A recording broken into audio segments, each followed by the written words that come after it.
আজকে একটা সিরিয়াস সত্যি কথা বলছি।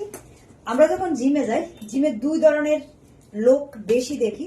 সেটা হচ্ছে একদম সিরিয়াস এক্সারসাইজ করে, আরেকটা হচ্ছে মেয়েদের মতো এক্সারসাইজ করে। তো আজকে যারা মেয়েদের মতো এক্সারসাইজ করে তাদের জন্য কিছু টিপস দিচ্ছি।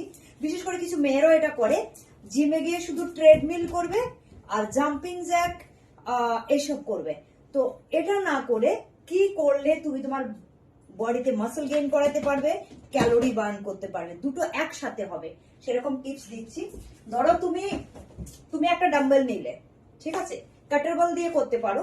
তুমি এটাকে এভাবে নিলে, এই তোমার পা দুটোকে তোমার শোল্ডারের থেকে একটু বাইরে রাখবে, একটু বাইরে রেখে জাস্ট অ্যাঙ্গেল করে নেবে। ওকে, এবার তুমি এভাবে বসবে,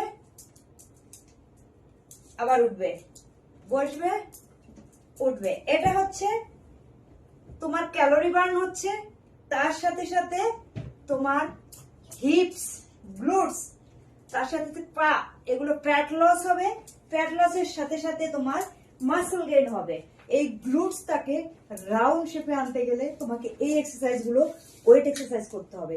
আর আরেকটা টিপস দিয়ে দিচ্ছি, যাদের ব্রেস্ট অনেক বেশি ঝুলে গেছে বা স্যাগি হয়ে গেছে, তো সেটাকে তুমি অন্তত এই ব্যায়ামটা করেও করতে পারো।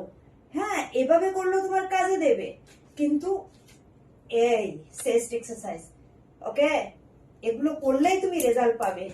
সারাদিন ট্রেডমিল করে জিমে গেছি এটা বললে 10 বছরও রেজাল্ট পাবে না, বুঝলে?